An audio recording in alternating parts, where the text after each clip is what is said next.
Estamos no capítulo 9 de Gênesis. Se o Senhor permitir, hoje iremos meditar do versículo 18 ao 23. Eu gostaria que você acompanhasse a leitura na sua Bíblia, que a palavra do Senhor diz assim: Os filhos de Noé que saíram da arca foram Sem, Cam e Jafé. Cam é o pai de Canaã. São eles os 3 filhos de Noé, e deles se povoou toda a terra. Sendo Noé lavrador, passou a plantar uma vinha, bebendo do vinho embriagou-se, e se pôs nu dentro de sua tenda.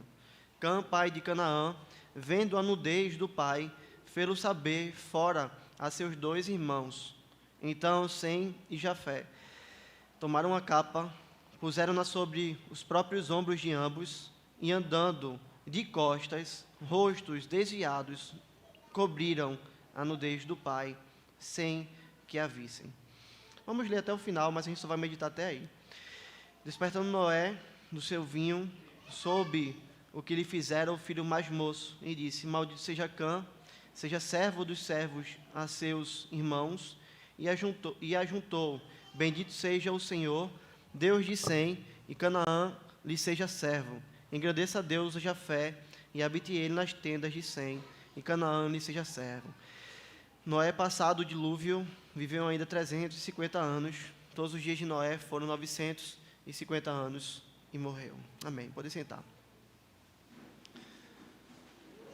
Que o Senhor, e apenas o Senhor, seja glorificado na sua palavra hoje. Queridos, o que nós diríamos de um homem que gastou toda a sua vida, sua juventude, sua vida adulta, e chegou ali à sua velhice, ajudando aos pobres, se esforçando plenamente para colocar comida na mesa daqueles que eram de fato necessitados, não por preguiça, mas porque de fato estavam precisando. Mas ao chegar na sua velhice, esse homem, em um momento de ira contra um de seus filhos, em um momento onde ele se descontrolou, ele sacou da sua arma e matou um de seus filhos. O que é que nós falaríamos desse homem? O que nós falaríamos de uma mulher que durante 30 anos de casamento sempre foi fiel ao seu marido, foi uma excelente mãe e dona de casa, como a palavra de Deus mostra, se dedicou ao lar junto com seu companheiro de mocidade, mas após todos esses anos, se encantou pelo seu vizinho, deixou o seu marido, o traiu e foi morar com esse homem. Essas 2 histórias, elas mostram para a gente que começar bem é bom, não é verdade? Que caminhar uma parte da nossa caminhada de uma maneira boa, de fato é bom. Mas, queridos, não adianta apenas nós começarmos bem. Nós precisamos também terminar bem. E quão triste é a história daqueles que não fazem isso. Quão triste é a história daqueles que têm uma vida ilibada, mas em um determinado momento da sua vida, já caminhando para o final, mancham a sua biografia. E como nós podemos fazer isso, queridos? Como nós podemos ter a capacidade, e temos essa capacidade, de trazer um grave dano à nossa reputação construída ao longo dos anos? Queridos, infelizmente, algo parecido aconteceu com esse homem que nós estamos já meditando a história dele há um tempo. Algo parecido aconteceu com Noé. Perceba, um homem que andou diante do Senhor, um homem que achou graça diante de Deus. Um homem, se você se lembra, que quando o mundo inteiro se corrompeu, afundou na devassidão do pecado, permaneceu fiel a Deus. Veja que momento. Todo mundo corrompido, mas Noé servindo a Deus fielmente. Um homem que foi obediente a Deus e construiu uma arca para a salvação dos seres humanos e também dos animais. Um homem que foi instrumento de Deus para a manutenção da vida na terra, até mesmo da vida daquele que é o Messias, o Filho de Deus, o Cordeiro Santo que tira o pecado do mundo. Porque se a humanidade acabasse ali, o mundo iria acabar sem um Salvador. Mas preservando a raça humana, Noé foi o instrumento do Senhor, para que um dia Cristo Jesus pudesse vir. Esse é um homem com quem o Senhor estabeleceu uma aliança. Um homem com quem o Senhor deu um sinal a ele e a toda a criação. Após ele ter saído da arca. E queridos, é aqui que nós estamos. Se você voltar alguns versículos anteriores, você vai ver que nós estávamos justamente no momento em que o Senhor havia anunciado a sua aliança com os homens e com os seres viventes. Mas nós andamos alguns versículos e nós saímos do brilho e da beleza do arco-íris para a escuridão do pecado e as suas consequências. Nós saímos de um momento em que a biografia de Noé estava ali maravilhosamente bela, em que a biografia de Noé era ilibada, para um momento em que a sua biografia foi manchada pela vergonha do pecado.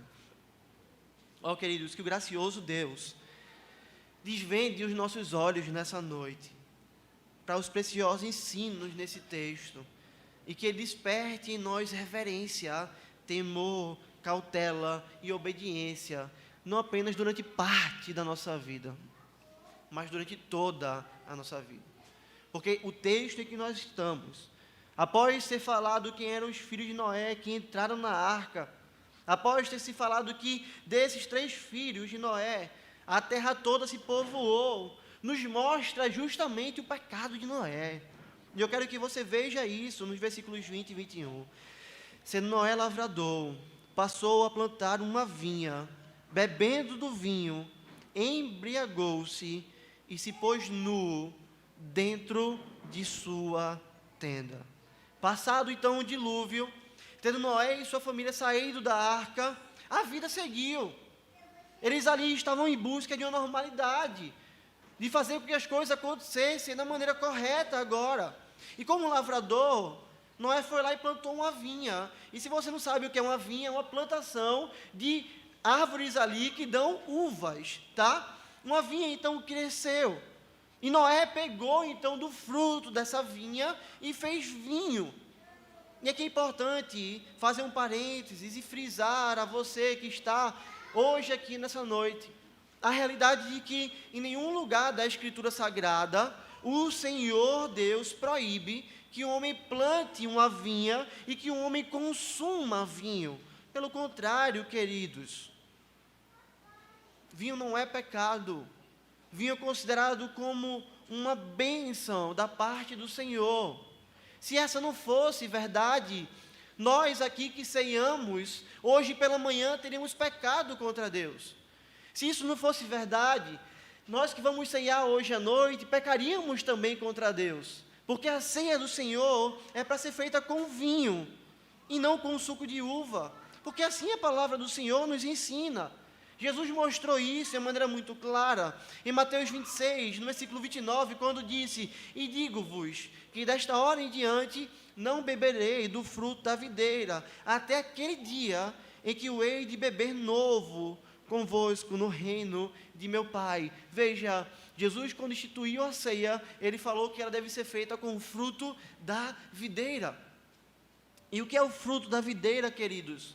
Para um judeu, o que é um fruto da videira quando ele utiliza desse linguajar? Talvez você esteja olhando e dizendo: pastor, é fruto da videira, vem ali da videira. Então o que Jesus fez quando ceiou com seus discípulos foi dar a eles suco de uva. Era aquele suco de uva puro, pastor, que nós temos no mercado, na garrafinha ali de vidro. Foi aquele suco que Jesus deu aos discípulos queridos. Essa não é a realidade. Se você ter acreditado nisso, você acreditar em uma falácia, você acreditar em uma mentira. Porque o Senhor Jesus, ele como um judeu, ele teria fruto da videira, de fato como sendo vinho. E a prova disso, de maneira mais clara, se encontra em como a igreja continuou a ceiar com vinho, mesmo após a partida de Cristo. Veja, Jesus ensinou a igreja e a igreja seguiu o seu ensino. E você encontra isso em 1 Coríntios 11, 21, quando o apóstolo Paulo vai repreender a igreja por o uso errado do vinho. O que é que ele diz? Porque ao comeres, cada um toma antecipadamente sua própria ceia, e há quem tenha fome, ao passo que há também quem se embriague. No capítulo 11 de Coríntios, Paulo está falando sobre a ceia do Senhor. E ele está falando, olha, tem pessoas que estão tomando a ceia sozinho.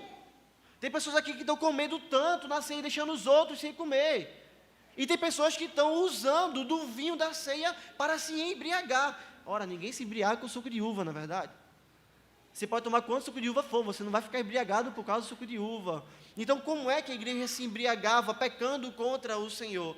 Tomando o vinho da ceia de uma maneira exacerbada, tomando mais do que deveria. Portanto, queridos irmãos, quando nós olhamos para a Escritura Sagrada, nós vemos que tomar vinho não é um ato pecaminoso, mas sim uma bênção de Deus. Afinal, a ceia é instituída como vinho, e outros textos da Escritura também nos mostram que o vinho é uma bênção. Você se lembra do que diz Provérbios 3:10? Os seus celeiros ficarão plenamente cheios, e os seus barris transbordarão de quê? Transbordarão de vinho. Deus está falando isso como bênção. Você vai ter mantimento abundantemente, você vai ter vinho abundantemente, percebe? Deus utiliza o vinho, mostrando que ele de fato é uma bênção para nós, e é preciso que nós entendamos isso, porque muito se tem falado hoje em dia acerca de bebidas alcoólicas, mas palavras têm sido ditas que Deus nunca falou. E perceba, Noé então poderia plantar uma vinha, e poderia produzir o vinho, usufruindo da bênção desse alimento. O problema é que Noé não utilizou do vinho de uma maneira correta. Noé, ele caiu no pecado da embriaguez. Noé tomou mais vinho do que deveria, e é isso que a Escritura condena. A Escritura condena que nós nos embriaguemos, que nós tomemos bebida alcoólica além daquilo que nós devemos tomar. E, queridos, isso de fato é uma desgraça, porque quando nós utilizamos o vinho ou qualquer outra bebida alcoólica de uma maneira errada, bebendo mais do que nós deveríamos, sabe o que é que nós fazemos? Você precisa entender isso hoje, nós pecamos contra o Senhor. Você precisa ter isso cravado na sua mente. Se você beber mais do que você deve, você vai pecar contra o Senhor, e você vai atrair para você todas as consequências desse pecado. O que a embriaguez traz a nós, queridos? Em primeiro lugar, ela produz em nós a perca do nosso domínio próprio. Um homem que está embriagado é um homem que não mais se controla. Perceba, é um homem que está tonto. É um homem que muitas vezes não consegue andar, é um homem que fala besteira, é um homem que faz besteira. E quando nós perdemos o nosso domínio próprio, o vinho nos impede de fazermos tudo para a glória de Deus. O vinho nos leva a vivermos em busca dos nossos prazeres e não da glória do Senhor. E sabe o que é que o vinho tem a capacidade de fazer? O vinho tem a capacidade de transformar até mesmo um homem sábio em um homem tolo. O vinho pode pegar você, que é uma mulher sábia, uma mulher de Deus, e te transformar numa verdadeira tola. Em uma mulher, em um homem que as pessoas vão olhar para você e poderão até mesmo zombar de você. O uso imoderado de bebida alcoólica pode te levar até mesmo a parar na prisão, porque você, como um tolo, vai cometer tolices. E algumas dessas tolices podem te levar à cadeia. Perceba, querido, eu quero que você entenda isso hoje. Noé, sem sombra de dúvidas, era um homem sábio. Noé era um homem mais sábio de sua época. Porque enquanto todos os homens disseram, vamos seguir o nosso coração, Noé, pela graça do Senhor, disse, eu vou seguir ao Senhor.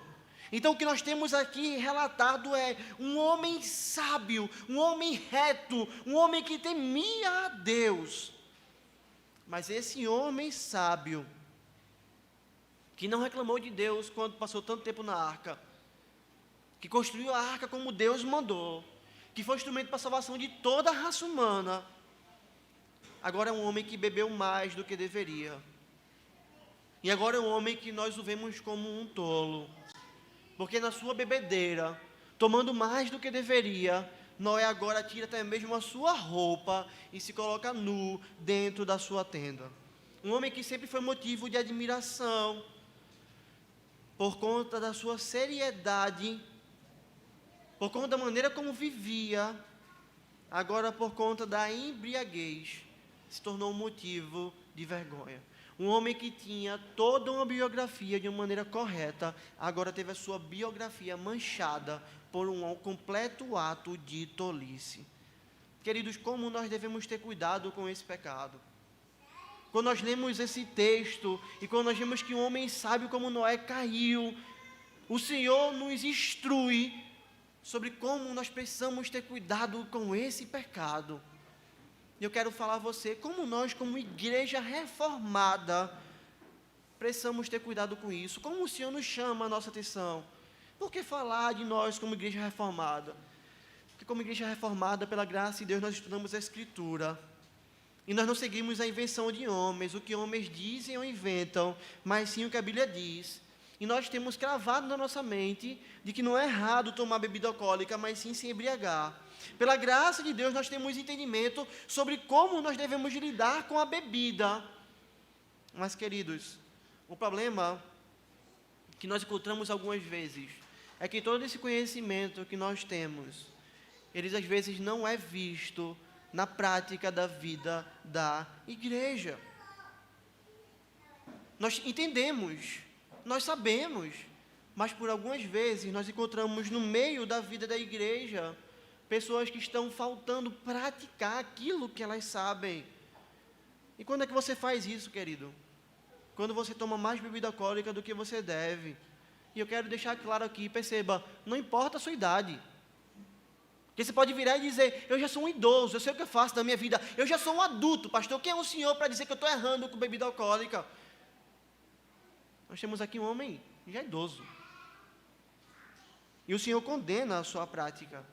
A sua biografia é manchada por isso. E queridos, como eu já ouvi algumas vezes crentes da igreja rindo porque ficaram bêbados. E não entenda isso apenas aqui em prazeres, mas também fora. Irmãos, na fé, povo reformado, povo que sabe doutrina, virando e contando para outros, virando e às vezes contando para o pastor, rindo, porque ficaram embriagados, porque beberam mais do que deveria. Marido virando e dedurando a esposa, esposa virando e dedurando o marido, pai virando e dedurando o filho. Às vezes são os jovens brincando e rindo da noite passada. Ah, noite passada foi assim, não é? Tu lembra o que aconteceu? Não, nem lembro. Eu não estou falando de ímpio não, querido. A gente conta isso às vezes no meio do povo de Deus, para nossa vergonha. Não é difícil a gente encontrar foto de gente na internet divulgando o resultado de uma noite. As garrafas secas, as latinhas vazias. Pessoas tirando foto com bebidas alcoólicas ali, de rodo. Querido, se essa é a sua situação, hoje eu quero te alertar, meu irmão. A realidade é que Deus trata com seriedade esse tema. E tudo que Deus trata com seriedade, nós não temos nenhum direito de tratarmos com brincadeira. O pecado da embriaguez é algo sério. O pecado da embriaguez derrubou um fiel servo de Deus, Noé, e trouxe vergonha a esse homem, e manchou a reputação desse homem. Nós estamos falando desse pecado hoje. Em quantas igrejas já não foi falar desse pecado? Você percebe isso? Quando nós falamos daquilo que Noé fez de bom, é uma bênção. Mas quando nós falamos daquilo que ele errou, é para a vergonha dele. E o Senhor registrou o erro desse homem, querido. Como é que você tem lidado com o vinho? Como é que você tem lidado com a bebida alcoólica? Nós temos sido fiéis no uso daquilo que o Senhor nos permite utilizar? Ou nós temos ficado tontos? Ou nós temos ficado alegres, né? A gente mascara o pecado de uma maneira tão terrível, não é? Que a gente vira e a gente vai dizer, não, eu fiquei alegre. O vinho produziu aqui em mim aquela coisa que parecia um abestalhado. Ai, foi tão bom. Nós somos especialistas nisso. Como é que você tem agido com isso? Você tem feito loucuras e falado besteira? Você tem perdido seu domínio próprio? Você tem perdido seu equilíbrio? O que é que você tem feito com a bebida alcoólica? Se esse é o seu caso, eu quero dizer a você o que você precisa. E eu não digo da minha parte, mas da parte do Senhor, como ministro do Evangelho, falando aquilo que a Escritura ensina, quando nós pecamos, o que nós devemos fazer. E o que você precisa é de arrependimento. Se você tem brincado com a bebida alcoólica e usado ela da maneira errada, você não tem que estar rindo ou contando vantagem disso, não. Você deveria estar chorando. Você deve chorar aos pés do Senhor. Você deve clamar a Deus por perdão, por graça, por misericórdia. E você precisa fazer aquilo que Provérbios nos ensina. É o que confessa e deixa que alcança a misericórdia. Se esse é seu pecado, hoje o Senhor te chama a abandonar esse pecado, a deixá-lo de lado, a se arrepender e a usar as coisas que Deus tem te dado de uma maneira correta. Se você tem capacidade de continuar tomando vinho ou bebida alcoólica de uma maneira moderada, mas corrigindo aquilo que você fez de errado, o Senhor te chama a fazer isso. Mas se você vai dizer, pastor, isso é uma tentação tão grande para mim, que se eu tomar eu vou acabar caindo. Se eu tomar mais de uma taça eu vou acabar caindo. Você precisa, em primeiro lugar, entender que você precisa melhorar seu domínio próprio. Mas por um tempo você vai se abster disso. Viver olhando e dizendo, é lícito, mas eu não vou usar porque tudo me é lícito, mas para mim nem tudo me convém. Vou apenas usar isso na ceia do Senhor. Mas pastor, como é que um alcoólatra vai tomar vinho na ceia do Senhor? Querido, essa pessoa não tem domínio próprio para ceiar com cálice de vinho pequeno. Porque aquela pessoa ainda não nasceu de novo. O coração dela não foi restaurado como deveria ser. Nós precisamos entender isso. O Espírito de Deus é maior do que todo tipo de pecado, queridos. E eu quero também falar a você que é jovem. Eu quero dizer a você hoje, não se ache o sabichão. Não se ache infalível. O baluarte da teologia. E nós temos jovens hoje assim. Nós visitamos as igrejas, passamos por elas, o cara lê um livro sobre calvinismo e ele é o baluarte da teologia. Não ache isso de você. Se lembre que um homem idoso e que andou por séculos com o Senhor, um homem sábio como Noé, caiu nesse pecado. Quem somos nós? Quem é você? Será que você conhece mais a Deus do que Noé conhecia?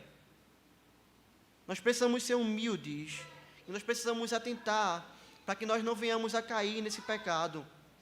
E não apenas os jovens, queridos, mas cada um de nós.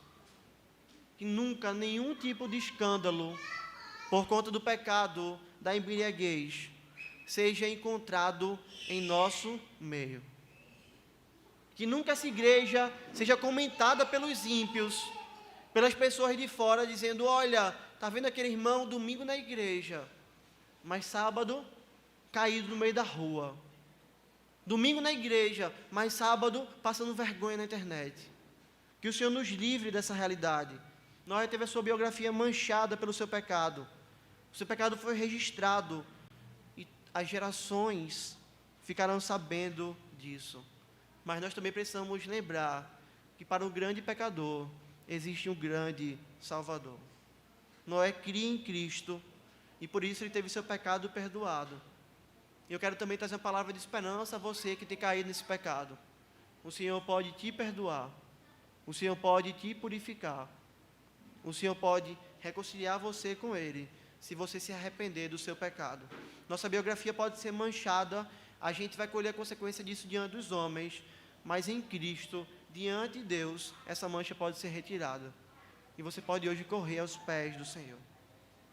O texto começa assim, nos mostrando o pecado de Noé, mas ele segue nos mostrando qual foi a atitude dos filhos de Noé para com o seu pecado. Observe. Cã, pai de Canaã, vendo a nudez de seu pai, fê-lo saber, fora a seus 2 irmãos. Então Sem e Jafé tomaram a capa, puseram-na sobre os próprios ombros de ambos, e andando de costas, rostos desviados, cobriram a nudez do pai, sem que a vissem. Perceba, enquanto Noé estava sob efeito do vinho, vergonhosamente nu dentro de sua tenda. Seu filho, Cã, adentrou ali na tenda, provavelmente procurou seu pai, foi falar com ele, foi saber como seu pai estava. O texto não narra o motivo, só fala que ele adentrou. E quando ele adentra na tenda, ele vê o seu pai nu. E tratando sobre a atitude de Cã, o comentarista bíblico Bruce Watt, que ele vai falar que a atitude de Cã, o verbo no hebraico, a ideia do texto hebraico, não foi aquela atitude de alguém que, por exemplo, está passando na praia e vê uma mulher de biquíni e vira o seu rosto. Para não ficar olhando, não foi isso. A atitude de Cã foi a atitude de parar, de observar, de realmente olhar. Não foi algo acidental. Ele viu que seu pai estava nu e ele continuou olhando para o seu pai nu. Ele continuou contemplando o seu pai nu, vendo o seu pai nu. Não foi como um acidente, meu pai está nu, eu vou sair da tenda. Não! Ele poderia muito bem ter feito isso. Ele poderia muito bem ter entrado na tenda, ter visto seu pai nu, ter virado rapidamente o rosto e procurado uma coisa, uma capa, um lençol para cobrir o seu pai. E após ter coberto a vergonha do seu pai, ele poderia ter saído da tenda. E Cã poderia ter então ficado na porta da tenda, até mesmo ao amanhecer, se já era noite, e passado ali o tempo que fosse necessário. Porque se Jafé, se Sem viesse entrar, ele diria, não entrem na tenda agora. Por quê? Porque nós precisamos cuidar do papai.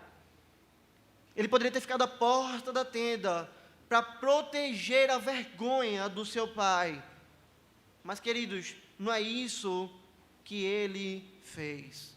Cã era imoral. E isso fica claro, porque além de observar a nudez do seu pai, ele também saiu da tenda e ele foi chamar os seus irmãos para expor a vergonha de seu pai.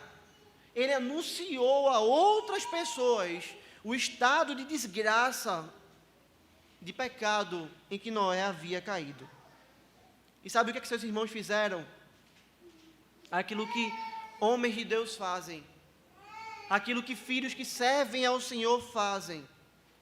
Eles entraram ali, sem Jafé, com a capa, colocaram essa capa nos seus próprios ombros, andaram de costas, viraram o rosto para o outro lado, cobriram a nudez do seu pai, sem que mesmo vissem a nudez do seu pai. Você consegue perceber que Sem e Jafé não eram como Cã? Você consegue perceber que aqui nós temos dois homens de Deus? Nós temos dois homens retos, por quê? Porque pelo fruto a gente conhece a árvore. E qual era o fruto desses homens? Eles eram homens que honravam ao seu pai. Eles eram homens que sabiam como lidar com o pecado da nudez. Eles sabiam que o pecado da nudez é para ser encoberto, é para ser ali tapado. E é por isso que eles agiram dessa maneira, queridos. E como compreender esse texto é importante para nós, para que nós possamos continuar a compreender Gênesis da maneira correta. Você consegue perceber que nós temos aqui duas atitudes diferentes, não é? Dois homens agindo certo e um homem agindo errado. Dois homens frutificando como Deus manda e outro homem frutificando como Satanás manda. Sabe o que é que nós encontramos aqui? Aquilo que nós temos visto ali desde o começo. A divisão da semente santa e da semente do maligno. Você se lembra disso? Caim era do maligno e matou o seu irmão Abel. Deus vai lá e levanta Sete. Nós temos duas descendências. Sempre a gente vai encontrar isso. Após o dilúvio, queridos, após o Senhor ter destruído toda a raça humana, nós continuamos mesmo assim a encontrar uma semente do maligno e uma semente santa. Queridos, como isso deve gerar temor em nosso coração?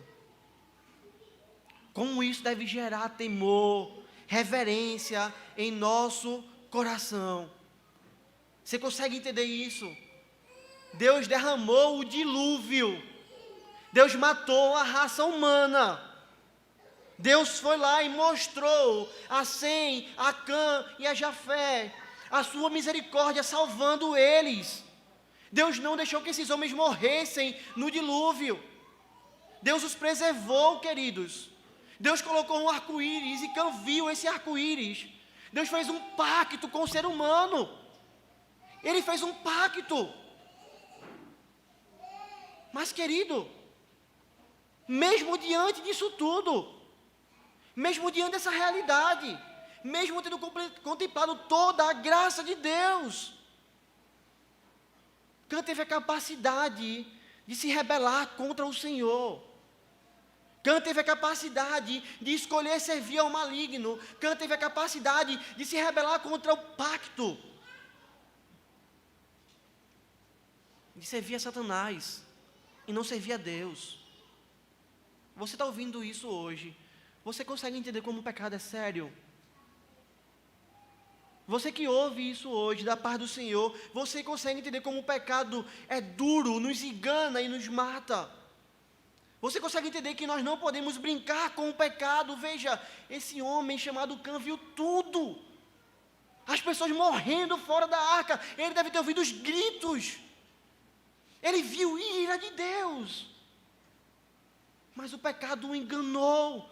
O pecado o matou. O pecado o levou a servir ao maligno, a ser a maldita semente. Essa é a seriedade do pecado. E você que é pai, eu imagino que você tem o mesmo sentimento que eu tenho quando eu leio esse texto. Sabe qual é o sentimento que eu tenho quando eu leio esse texto? Como eu preciso orar pelos meus filhos. Como eu preciso da misericórdia do Senhor sobre a vida deles. Como eu preciso me esforçar para ser um agente do Senhor, para alcançar os meus filhos para o Evangelho. Se você é pai, você não lê esse texto e tem esse sentimento, tem algo errado com você. Porque veja, nós temos aqui um homem como Noé e um filho dele se rebelando contra o pacto, servindo a Satanás, queridos. Esse texto deve nos instigar a guerrear pela alma dos nossos filhos. Mas talvez esteja virando dizendo, pastor, mas não depende de quem quer, não depende de quem corre. Depende de Deus usar sua misericórdia, sim, querido, eu estou plenamente convicto disso. Se Deus não salvar o meu filho, os meus filhos, eles irão para o inferno. Se Deus não atuar poderosamente na vida deles, eles irão para o inferno, eu sei disso.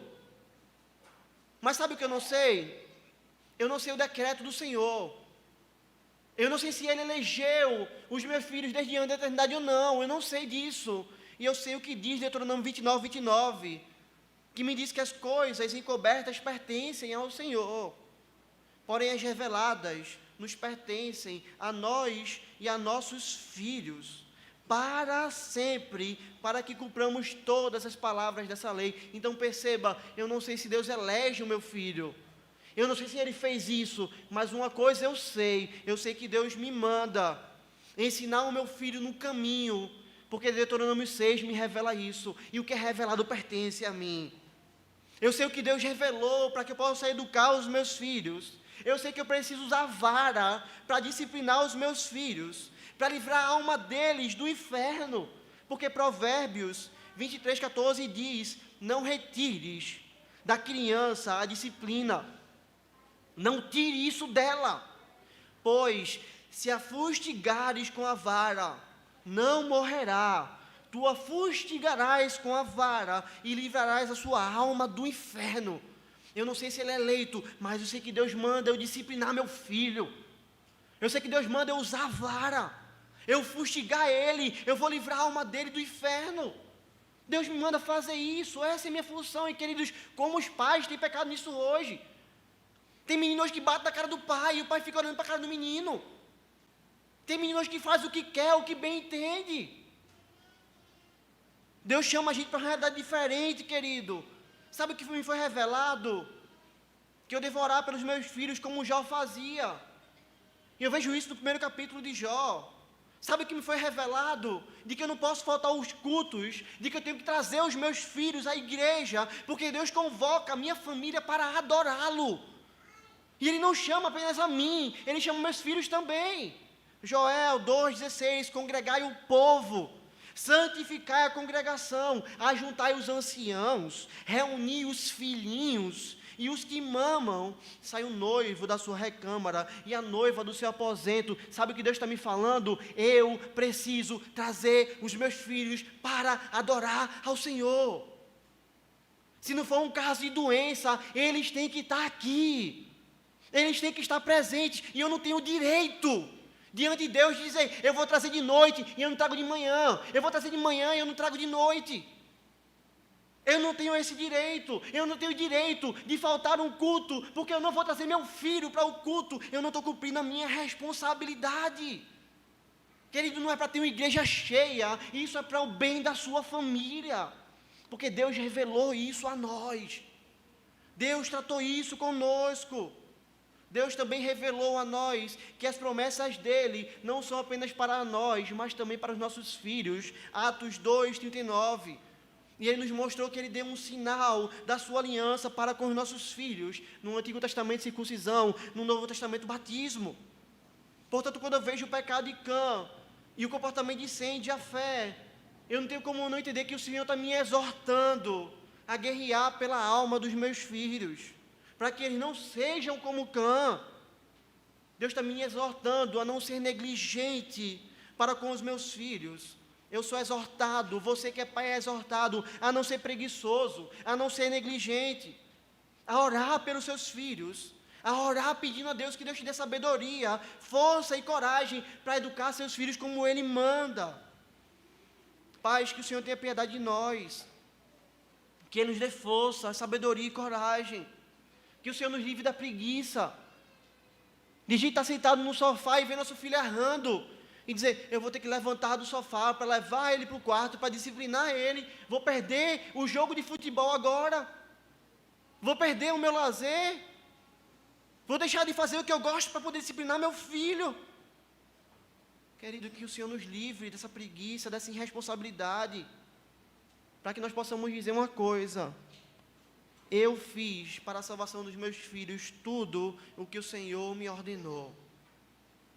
Se meu filho crescer um dia e for como Cã, e servir ao diabo, essa vai ser apenas uma escolha dele, mas como pai, eu e você temos que chegar e dizer, nós fizemos tudo o que o Senhor nos ordenou. Do sangue dele eu estou livre, porque perceba, se você não fizer isso, e seu filho virar um romano, e seu filho virar um ímpio, por culpa sua, você vai ter sangue nas suas mãos. Você pode dizer hoje que você tem se esforçado para educar seu filho como Deus manda e não como você acha. Deixa eu fazer outra pergunta a você. Você sabe como Deus manda você ensinar seu filho? Você conhece sobre disciplina à luz da palavra de Deus? O que é que a Bíblia diz sobre disciplina? Você tem guardado o dia do Senhor, ensinado seu filho a isso? Queridos, que o Senhor nos livre de um dia ver nossos filhos como Cã, e de colocarmos a mão na nossa cabeça e dizemos, por que eu não fiz o que eu deveria fazer? Por que eu não agi como eu deveria agir? E por sua graça e misericórdia, o Senhor use nossos esforços como instrumento das suas mãos, para que nossos filhos não sejam como Cã, mas sejam como Sem, sejam como Jafé, homens que muito bem representavam Cristo Jesus, o Cristo que os salvou e que viviam como esse Cristo que os salvou. Essa deve ser a esperança de nós, pais, nessa noite de hoje. Que nossos filhos sejam como Cã, que nossos filhos sejam como Jafé, homens que representavam Cristo. Nem que para isso a gente tenha que suar, nem que para isso a gente tenha que ralar, nem que para isso a gente precise sangrar, mas essa é a nossa responsabilidade diante do Senhor. Você pode estar olhando e dizendo, pastor, o texto só ensina sobre filho. Não. Ele ensina também, queridos irmãos, sobre como nós devemos cumprir alguns aspectos do 5º mandamento. E talvez você não leia muita Bíblia, e isso é estranho, você não saiba qual é o 5º mandamento. Mas o 5º mandamento é honra teu pai e tua mãe, para que se prolonguem os teus dias na terra que o Senhor teu Deus te dá. E esse texto nos ensina isso. Mas você percebe que o mandamento, ele só é dado por escrito na época de Moisés? A igreja do Senhor só tem um mandamento escrito a partir do momento que Moisés sobe ao monte. E a tábua é dada, as tábuas são dadas a ele. Como é então que Sem, como é então que Cã, como então Jafé poderiam cumprir o 5º mandamento, se eles não tinham ele ainda escrito? Queridos, eles não tinham escrito em tábuas, mas eles tinham o mandamento escrito no seu coração. A lei do Senhor foi escrita no coração do homem. Quando o homem foi criado, ele foi criado à imagem e semelhança de Deus, com essa lei escrita. E nós vemos isso no apóstolo Paulo, em Romanos 2, 14 e 15, dizendo: quando, pois, os gentios que não têm lei procedem por natureza de conformidade com a lei, não tendo lei, servem eles de lei para si mesmos. Esses mostram a norma da lei gravada no seu coração, testemunhando-lhes também a consciência e os seus pensamentos, mutuamente acusando-se ou defendendo-se. Você sabe o que é isso que Deus está falando? Deus está falando que o homem tem a lei dele escrita no seu coração. É por isso que quando você olha para o seu filho e ele faz algo errado, você diz: eu não ensinei isso a ele, mas eu olho para ele e ele já sabe que ele fez errado. Um menino já corre, um menino já fica todo errado, ele já sabe, mas eu não expliquei isso a ele. Por quê? Porque aquele pecadorzinho miserável tem a lei do Senhor escrita no coração dele. Porque é isso que o Senhor faz. Sem Cã e Jafé tinham o 5º mandamento escrito no seu coração. Eles sabiam que deveriam honrar o seu pai. 2 honraram, 1 não honrou. Por quê? Porque honrar o seu pai implicava em cobrir a vergonha do seu pai. 2 fizeram isso, e 1 anunciou a vergonha do seu pai.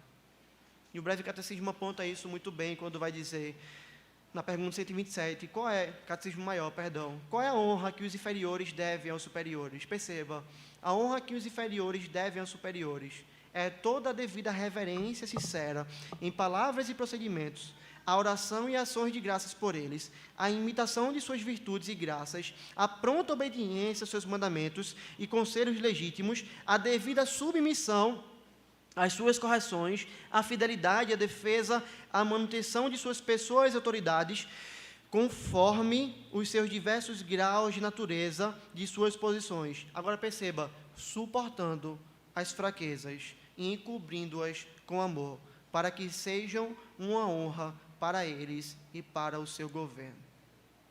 Aqui você já percebe que o 5º mandamento não se aplica apenas a pai, não é? A ideia do mandamento é honrar a autoridade.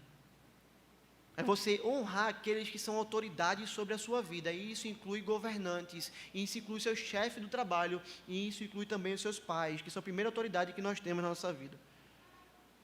Sem Cã e Jafé, zombaram do seu pai? Não. Cã fez isso, mas sem Jafé não.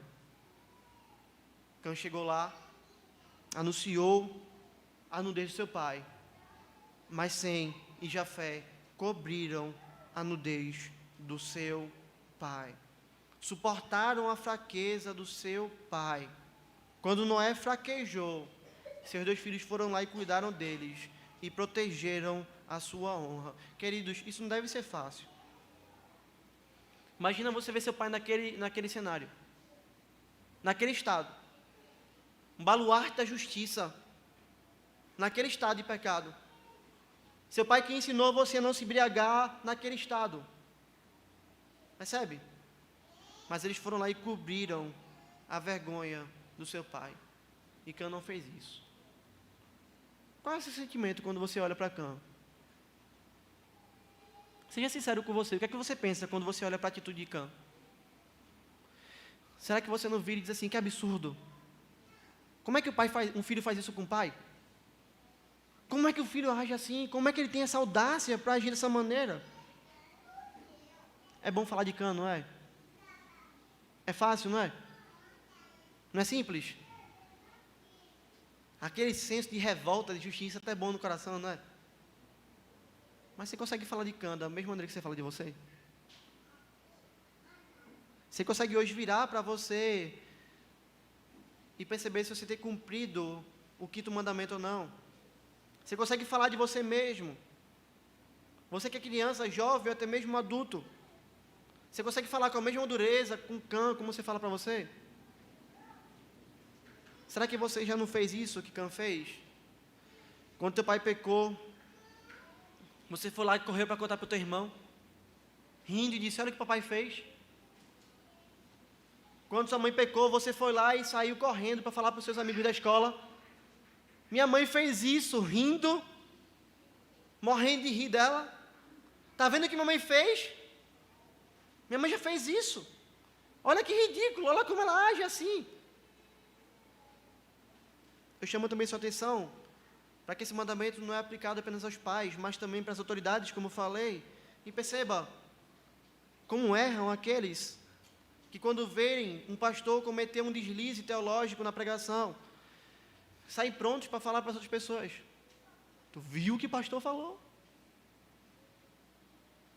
Sabe nada de teologia. Não leu Berkoff. Não leu Rod. Sabe nada. Percebe? São pessoas que não encobrem a fraqueza. São pessoas que espalham a fraqueza. Quando o presbítero falha, quantas pessoas, em vez de irem ao presbítero e exortar esse irmão, e dizer: olha, você errou aqui. E se for um pecado necessário, depois disso levar o conselho da igreja, se for um pecado que vai trazer escândalo. Quantos entram na ausência atrevida, né? O presbítero errou, mas por trás dele é fácil falar: tu viu o que ele fez? Olha o absurdo. Foi um erro que ninguém sabia e você está espalhando. Veja, é a mesma atitude de Cã. É a mesma atitude de Cã. Deixa eu tocar na ferida, queridos. O que falar de nós quando nós zombamos dos nossos governantes? O que falar de nós quando nós fazemos isso? Quem aqui não caiu no pecado de zombar da presidente Dilma quando ela falou de estocar o vento e de saudar a mandioca? Quem aqui não foi para a internet e botou uma risada e compartilhou uma charge, riu e zombou da presidente? Eu não estou defendendo ela aqui, querido. Ela hoje não é mais nossa presidente. Ela não tem mais a nossa honra como presidente. Mas perceba, se você fez isso, você está pecando contra Deus, porque você não está encobrindo a fraqueza de uma autoridade. Você está expondo a sua vergonha. Você está zombando dela. Você pode achar isso engraçado, mas nós, como povo brasileiro, temos caído nesse pecado frequentemente. Como nós somos rápidos a zombarmos dos nossos governantes. Como nós nos esforçamos nem um pouquinho para encobrirmos a fraqueza deles. O cara falou uma besteira hoje. Daqui a 5 minutos já tem meme na internet, já tem filme na internet, já tem centenas de posts lá. E pessoas rindo e se divertindo disso, mas veja, isso é a quebra do 5º mandamento. E isso é agir como Cã. Isso é divulgar a fraqueza de um homem, que é a autoridade sobre nós. O Catecismo Maior compreende isso com muita propriedade, como a gente viu. Mas talvez esteja olhando e pensando: quer dizer então que a gente não vai falar de um homem quando ele erra? Quer dizer então que pastores são intocáveis, presidentes são intocáveis, governantes são intocáveis, e nós não podemos falar nada quando eles erram? Querido, não é isso. Várias vezes a Escritura nos mostra que nós devemos denunciar o pecado. Permita-me então dizer a você aquilo que Gerardo Voss comenta sobre essa pergunta do Catecismo Maior. Preste toda atenção agora, para que você não saia daqui com dúvida. Ele vai dizer o seguinte: não se deve entender que por isso todas as falhas e más intenções devem ser encobertas e pacientemente suportadas. Há casos em que um alto grau de infidelidade nos impõe o dever de protestar e expor os maus feitos dessas autoridades. É nosso dever denunciar os maus procedimentos das autoridades constituídas sobre nós, na igreja e no Estado. O catecismo, no entanto, refere-se, perceba, a fraquezas. Entenda isso.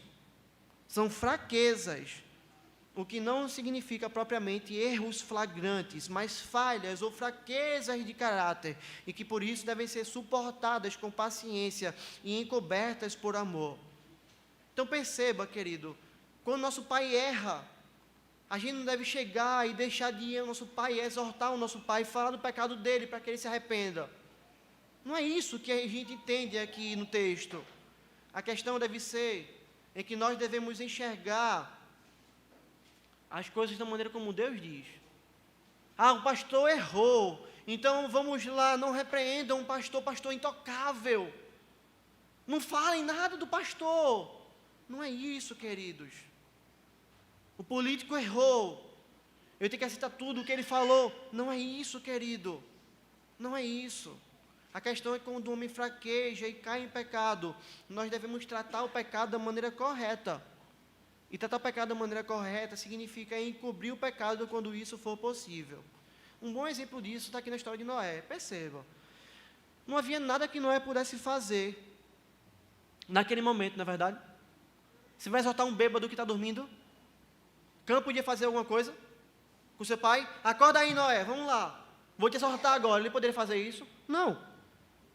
Não havia um conselho instituído para poder exortar Noé. Noé não estava deitado ao público, ele estava deitado na sua tenda, nu, embriagado, mas na sua tenda. Aquilo não foi espalhado. Então perceba, o que é que poderia e deveria ser feito naquele momento? A vergonha encoberta com uma capa, Cã aguardar o tempo de Noé voltar à sobriedade, Cã exortar o seu pai, porque o pecado não foi público, o pecado foi privado, exorta o seu pai, o senhor fez errado, pai, como seu filho, eu estou lhe falando isso, e Cã não falar mais isso para ninguém, porque a vergonha só estava na tenda, a vergonha só estava ali, querido, e perceba, aquilo não foi um assassinato, percebe? Aquilo foi um embriaguez. Ele não tinha que ser ali morto porque ele matou alguém, ser levado à justiça por causa daquilo, percebe? E é isso que nós precisamos entender, queridos. Quando o presidente ou um político erra feio publicamente, um erro grotesco, um erro de fato seríssimo, nós não temos que olhar para ele e dizer, ele está certo, não vou falar não, eu posso falar contra, eu posso dizer que ele está errado, eu posso apontar que ele pecou. Mas, queridos, saudar a mandioca, estocar vento, isso não é um erro grotesco, percebe? Isso é um erro cômico, em certo sentido. Mas não é um erro que vai destruir a nossa nação. Ela não está falando que ela vai defender o assassinato de bebês, por exemplo, entende? Nós, queridos, precisamos entender se é um erro grave ou se é um deslize, se é uma fraqueza. Fraquezas são para serem encobertas e todos nós erramos. Todos nós fazemos isso. E aqui eu não estou defendendo o presidente A ou B, independentemente de qualquer partido, o Senhor nos chama a agirmos assim. Deus nos chama a honrarmos nossos pais, a honrarmos nossas autoridades, a não zombarmos deles, a não rirmos do pecado de ninguém, a não compartilharmos vídeos de gente bêbada, a não ficarmos chacoteando com aquilo que Deus trata de maneira séria. Eu espero que você entenda isso hoje. Eu espero que o Senhor nos livre de sermos como Cã, e que o Senhor nos leve a sermos como Sem, nos leve a sermos como Jafé, porque Cristo agiria assim. Por fim, queridos, esse texto também nos mostra a maneira séria como o Senhor lida com a questão da nudez. Afinal, quando o homem caiu em pecado, ele percebeu que estava nu, e Deus fez roupas para esses homens. Os homens foram lá e fizeram roupas para si, Deus retirou e fez as roupas como deveriam ser, e nós percebemos então que quem dita o padrão das nossas roupas é o Senhor. Não somos eu, não é você e não é a cultura. É Deus quem diz como a roupa deve ser feita. E perceba, Deus quando faz roupas, Ele faz roupas para cobrir a nudez. Noé na sua bebedeira, ele retira as suas roupas. Hoje o que nós temos são pessoas que não estão embebidas pelo vinho, mas embebidas por uma cosmovisão desse mundo, uma cosmovisão satânica e pecaminosa, onde homens e mulheres, dia após dia, têm tirado mais e mais de suas roupas e descoberto seus corpos, mostrando aquilo que não deveriam mostrar. Esquece de que é o Senhor quem define o que é nudez, que é o Senhor que define como nós devemos nos vestir, e nós precisamos ter cuidado com isso. Num tempo oportuno, nós vamos ver que há uma teologia de vestuário na Escritura Sagrada, que o Senhor nos mostra o que é nudez e não deixa isso solto para que nós possamos decidir o que é ou o que não é, para que a cultura do país decida o que é ou o que não é. Mas se você já tem curiosidade para poder entender isso, eu recomendo a você que você pegue um livro na biblioteca chamado Deus o Estilista, e que você o leia, e que você veja como Deus trata esse pecado com toda seriedade. Que diante disso tudo que nós ouvimos aqui, nós saímos desejosos de nos curvarmos em obediência à palavra de Deus, e que nunca nós nos esqueçamos de uma coisa: o nosso Cristo viveu perfeitamente como um filho perfeito, como um homem perfeito sem se embriagar. O nosso Cristo honrou seus pais e autoridades de maneira perfeita, se vestiu de maneira perfeita, morreu em nosso lugar, cobre nossos pecados, colocando nossos erros no esquecimento e nos cobrindo com a couraça da justiça. Que nós nos lembremos sempre que os homens caem em pecado, mas que Cristo é a única esperança que nós devemos ter dia após dia. E é a Ele que nós devemos ser mais e mais parecidos com Ele. Que isso aplique a sua palavra ao nosso coração e nos abençoe. Vamos orar.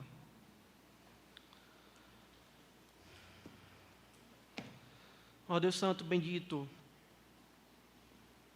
obrigado, Senhor, pela palavra do Senhor, que o Senhor nos dá, Senhor, de uma maneira preciosa, maravilhosa, e que é lâmpada para os nossos pés e luz para os nossos caminhos.